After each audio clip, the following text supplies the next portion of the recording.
Anh giang đôi tay, anh ôm lấy em. Anh đang cố níu yêu thương trở về, nhưng sao đôi tay buông lời quá nhanh. Anh không thể giữ yêu thương ở lại. Hôm nay em đi, em có nhớ không? Từng lời hẹn ước yêu thương mặn nồng, bên trong con tim anh như khóc òa. Trên đôi mặt đã ướt đẫm lệ nhòa. Em hãy nên đi, đừng làm anh khóc theo.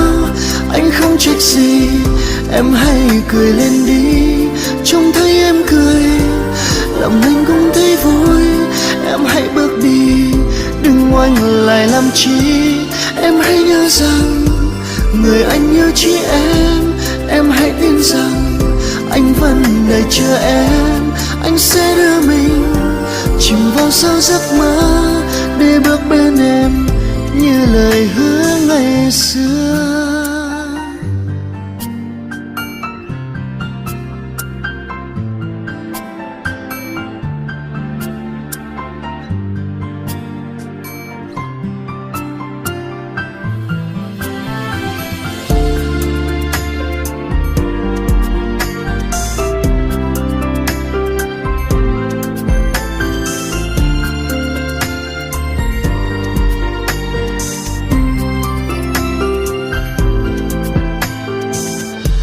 Anh giang đôi tay, anh ôm lấy em.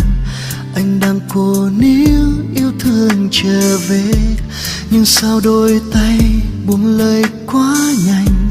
Anh không thể giữ yêu thương ở lại. Hôm nay em đi, em có nhớ không? Từng lời hẹn ước yêu thương mặn nồng, bên trong con tim anh như khóc òa. Trên đôi mặt đã ướt đẫm lệ nhòa. Em hãy nên đi, đừng làm anh khóc theo. Anh không trách gì, em hãy cười lên đi. Trông thấy em cười, lòng anh cũng thấy vui. Em hãy bước đi, đừng ngoảnh lại làm chi. Em hãy nhớ rằng người anh yêu chỉ em.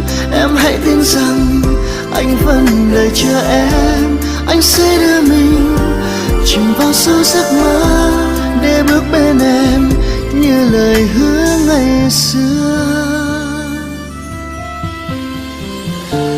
Em hãy nên đi, đừng làm anh khóc theo. Anh không trách gì, em hãy cười lên đi. Trông thấy em cười, lòng anh cũng thấy vui. Em hãy bước đi, đừng ngoảnh lại làm chi. Em hãy nhớ rằng người anh yêu chỉ em. Em hãy tin rằng anh vẫn đợi chờ em. Anh sẽ đưa mình chìm vào sâu giấc mơ, để bước bên em như lời hứa ngày xưa.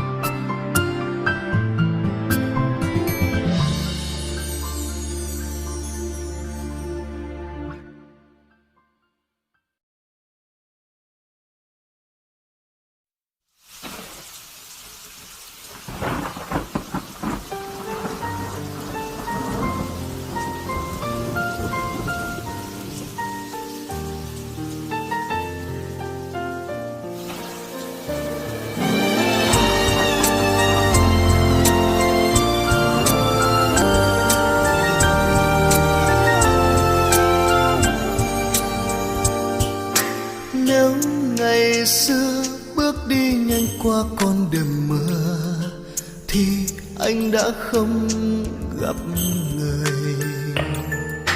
Nếu ngày xưa em nhìn anh nhưng không mỉm cười, thì anh đã không mộng mơ.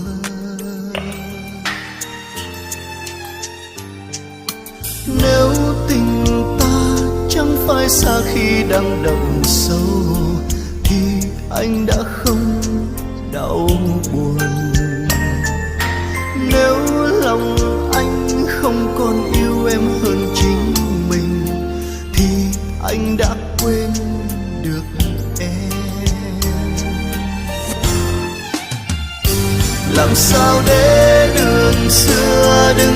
dấu chân anh mỗi ngày.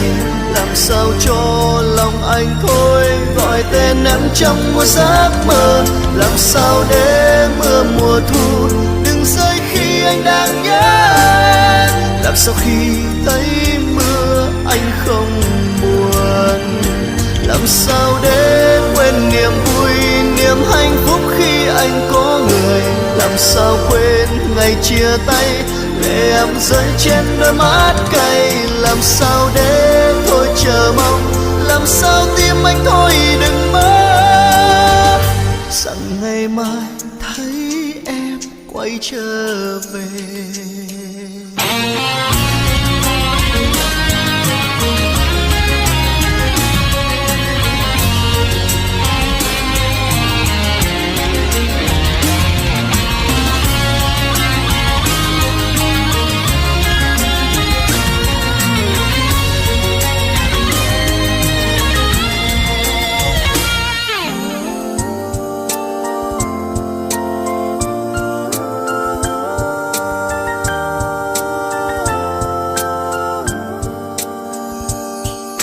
Nếu ngày xưa bước đi nhanh qua con đường mưa thì anh đã không gặp người.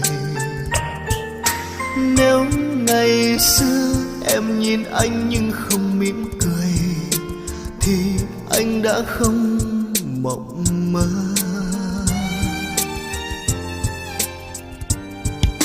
Nếu thời gian có quay về trước khi gặp em thì anh vẫn xin đi cùng.